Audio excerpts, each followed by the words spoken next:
a young man mauled by a tiger in Delhi Zoo, a temporary political truce in Maharashtra, and memorial politics in Lachan's Delhi. It's going to be an action-packed 30 minutes as always, but first, the top focus. The steady PLA troop build-up in Chumar. Headlines today is the first channel to travel to Ladakh. Ashraf Wani with this exclusive ground report from Chumar. Chinese troops camping 15 kilometers inside Indian territory in complete breach of trust and a clear betrayal after the handshake photo op. Headlines today is the first channel at the line of actual control in Ladakh, near Chumar, where PLA troops have been camping since the 5th of September. It's been 18 days since this incursion took place, but the Chinese troops refuse to withdraw. They're fortifying their base instead. Maximum 15 kilometre जो ना उसने गिरफ्त किया है. कितने area होता है? हाँ, हमारा जो यहाँ जो नुरबुत अमचौक से लेके कम से कम जो गुंजाफू तक हमारा जो पाठशालन जो हमारा वो है उसी हिसाब से जो ना पूरा लिया हुआ है. Headlines today: cameras got at least 70 Chinese army men camping in Chumar. The troops have pitched their tents in the area and have snatched 14 horses from local villagers, using them to move around. Xi Jinping has a very firm grip on the army. He heads the party, the state, the military and the all-pervasive security apparatus of China. So there is no way that he will not know if there is any disobedience or discord in the army. Many times Chinese boats were seen in this famous Pangong Lake of Ladakh. Most portion of this lake is settled with China and a small portion of lake is with India. But despite that, many times during last 5 years, China boats with PLA troops entered illegally in the waters of this side and then left back.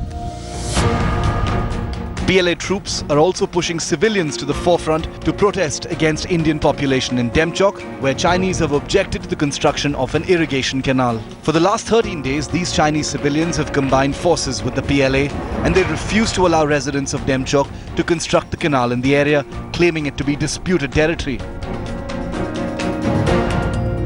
वो China वाला counter पर ये बोल रहा है कि ये ज़मीन हमारा नहीं है. वो बोल रहा है कि हमारा नहीं है, आपका भी नहीं है. ये ज़मीन जो है disputed area है. The ruling BJP's Ladakh Member of Parliament told Headlines today that China's aggression has only been aided by a meek Indian response. They've come well inside our border and they had set up, they had destroyed even our cameras, you know. The situation has come to that. That is because we had adopted very soft policy towards them, you know. We had always given into their aggressive postures, which is wrong. Here you can see the two huts of China and India.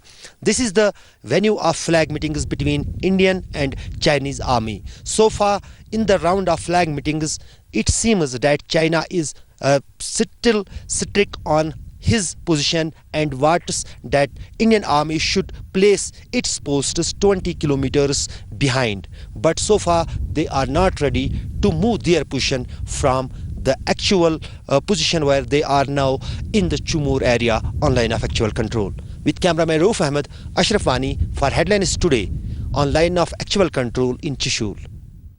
Chinese President Xi Jinping met Modi, flew back home and ordered his troops to get ready for regional war. But China insists Xi was not referring to India.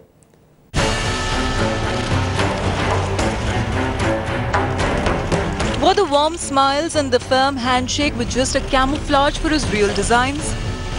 His troops faced off with Indian Jawans in Ladakh even as he sat on a swing in Sabarmati. And now within a week of his India trip, the Chinese president has asked his army to gear up for a regional war. I think this is an overall exhortation that Xi Jinping has made, which has been made quite often in the past. The warmth that Modi has tried to bring in to India's relations with Japan and probably now will try with the US is something that is very disconcerting to China. They also want us, and this pressure is probably related to getting India to endorse their economic initiatives of the new economic Silk Road and the Bangladesh, China, India, Myanmar initiative, as well as the Maritime Silk Route. Our stand has to be firm. That will not give you even an inch of land, although they have come. But let us see if our peaceful efforts, they fructify. If they don't fructify, then certainly we have an option to go into, that will be forced upon us. Okay. We should not be blamed for that. Here is Xi Jinping's order for his troops. The PLA needs to be ready to win a regional war. Guarantee a smooth chain of command. Make sure all your decisions from the central leadership are fully implemented and place absolute loyalty in the Communist Party of China. देखिए वो उनका अंदर का बात है, उसको मुझे कुछ कहना नहीं है. वो अपना सिपाहियों को क्या कहेंगे, उसमें हमको क्या कहना है. If any head of state wants their army to be ready, it is up to them to decide. But if he mean a conflict with India, it will be very, very unfortunate, because this is a time when India wants to develop a good relation with China. The RSS had a word of advice for the Modi government's China policy. A two-pronged hit the dragon strategy. Use Tibet issue to provoke China and injure the dragon on the economic front. Tibet was never a part and parcel of China.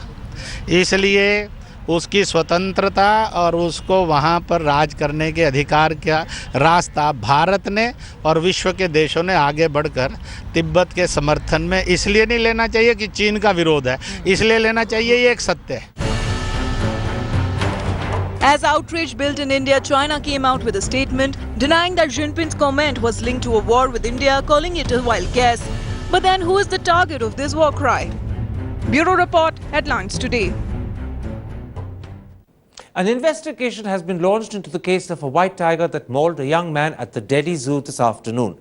Some witnesses say that Maqsood slipped and fell into the dry moat of the tiger's enclosure. But there are many others who claim that they saw him leap into it.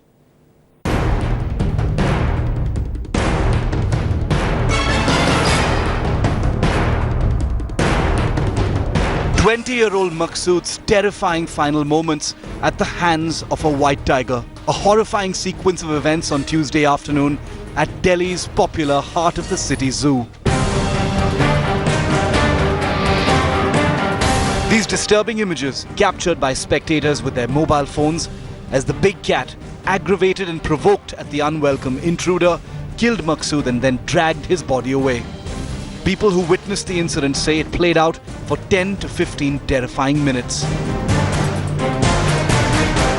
पूरा ये था कि सब जने देख रहे थे, जैसे देखने आए थे चिड़ियाघर में चीता को देख रहे थे. देखने के दौरान उसमें वो झाग रहा था, झागते समय वो बहुत काफी दूर था, देख उसे गिर गया वो.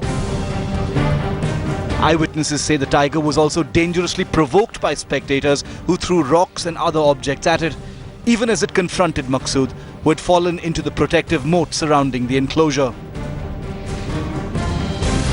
2 मिनट बाद फिर चीता आया उसके पास को, आकर उसको देखा. देखने के बाद में 10 मिनट तक उसने हाथ जोड़े, चीता हटता रहा. मतलब हटते हटते उसे बहुत टाइम हो गया, काफी 15 से 10 मिनट तक होगा उसको. होने के बाद में उसने उसको पंजा मारा. पंजा मारने के बाद में वो शेर थोड़ा सा पीछे को हटा, इतने में एक ने पत्थर उठा के मारा. पत्थर उठा के मारने के बाद में जब उसने उसकी गर्दन पकड़ी, फिर एक बार पकड़ के छोड़ दी थी, फिर दोबारा पकड़ी, ठाकर फिर उसे ले गया.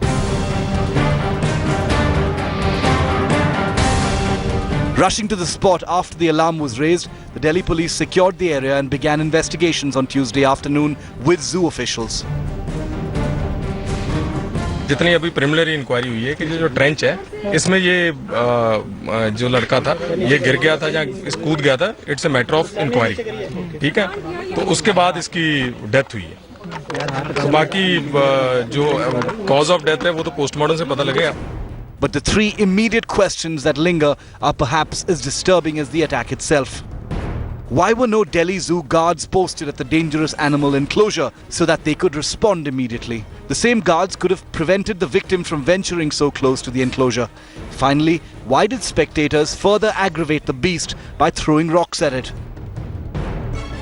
The Delhi youth's terrible end in the jaws of a beast amplifies that dangerous line between humans and animals, a line of respect violated only at great peril. With Jugal Purohit in Delhi, Bureau Report, Headlines Today. After all the muscle flexing, the BJP-Sena alliance stays in place for now. The biggest losers are the smaller allies. And that leaves some vital questions unanswered.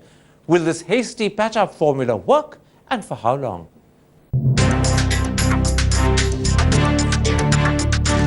The Sena-BJP Saffron alliance, back from the brink, the grand partnership has survived. Bharatiya Janata party और शिवसेना का alliance आगे चलते रहना चाहिए, ये मानसिकता शिवसेना में भी है, भाजपा की भी है, और इसके कई अलग-अलग प्रपोजल्स वर्कआउट किए जा रहे हैं. आणि मला आणि भारतीय जनता पक्षाच्या आमच्या सगळ्या सहकाऱ्यांना पूर्ण विश्वास आहे युती राहणार आणि युती पुढे जाणार.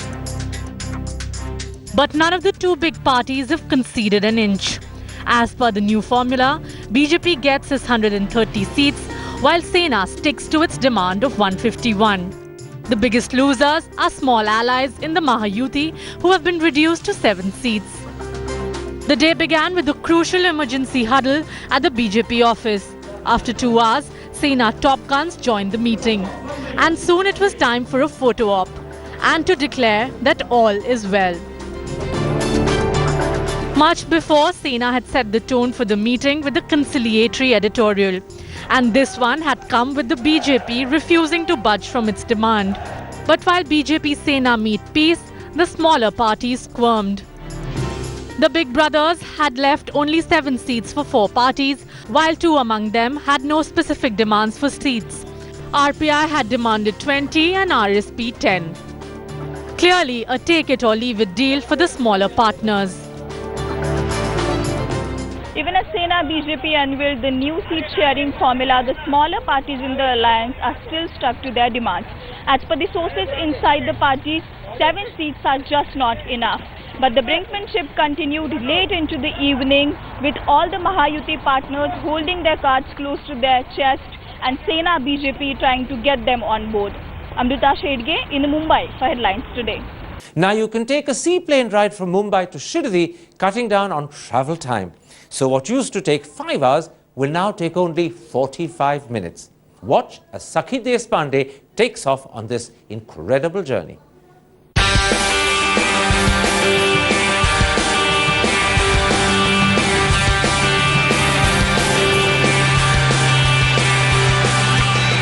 I've packed my bags and I'm ready to go. But I'm not leaving on a jet plane, I'm leaving on a seaplane. That's right, I'm sitting on a seaplane, a one-of-its-kind service that started from Mumbai to nearby locations, tourist destinations and pilgrimages. One of the routes that started a month ago was to Pavna Lake, Pavna Dam near Lonavala, and the one that I'm on board right now is to Mula Dam near the very famous pilgrimage of Shirdi. This seaplane service has opened up the Mumbai traveller to a faster, quicker way of getting to nearby locations. While by road, Mumbai to Shirdi takes almost 6 hours, this amphibian aircraft will touch down at Mula Dam, which is 70 kilometers away from Shirdi, in just 45 minutes. The seaplane has taken off, and we are currently 7,000 feet above sea level. The flight is interestingly being flown by the first ever female seaplane pilot, Captain Priyanka, right here. And the seaplane can currently hold up to 9 people, a family of 9, and can withstand the weight of 550 kgs. We'll be reaching our destination, which is Mula Dam near Shirdi, in just a couple of minutes. Introducing the service to Mula Dam with 1 flight per day and 2 flights on Thursday. The fare per person is 5,500 rupees. But Meher, the company that has started this service, plans to reduce the rates as the response picks up. What we have for Mula Dam right now is 5,499 rupees one way per seat. Is also inaugural pricing, but I think with this we will sustain for a while, because I understand this is slightly on the higher side for as compared to a Pavna Dam pricing. As the number of aircraft go up, I think there will be a definite time down in the pricing as well.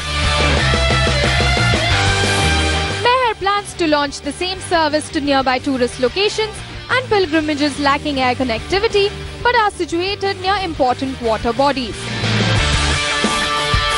Well, we have finally arrived here at Mula Dam. We are right in the middle of the lake and a boat is ready to take us to the shore from the Seaplane ride. It has got us here in exactly 45 minutes and we are 70 kilometers away from Shirdi.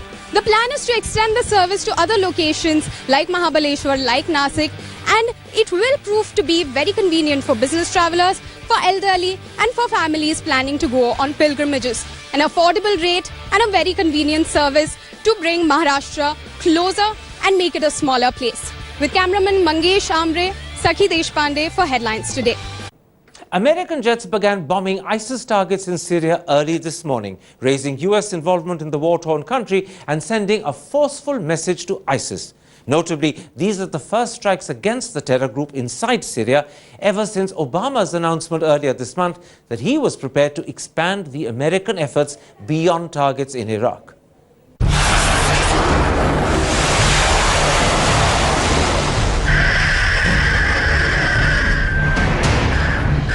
The United States and several Arab allies on Monday launched the first strikes against Islamic State militants in Syria. Fighter jets and guided missiles pounded the city of Raqqa in northern Syria, which has become the capital of the Sunni Islamist group responsible for the videotaped beheading of 2 American journalists and for countless other atrocities. The US has already launched 190 airstrikes in Iraq since August. However, Monday's actions represented the first time the US military has attacked the Islamic State beyond the lands it occupies in Iraq. Pentagon spokesman Rear Admiral John Kirby confirmed the strikes on his Twitter page, saying that the US military and partner nation forces have begun striking IS targets in Syria using mix of fighters, bombers and Tomahawk missiles. These combined airstrikes mark a major shift in operations against the IS for 2 reasons. Firstly, they now expand the fight across the border into the group's heartland in Syria. Secondly, the participation of Arab states spreads the responsibility to some extent away from the US. As the airstrikes continue today, amateur video uploaded to the internet appeared to show the aftermath of the US-led attack. Targets included IS fighters, training compounds, control facilities, storage facilities, a finance center, supply trucks and armed vehicles. Bureau Report, Headlines Today.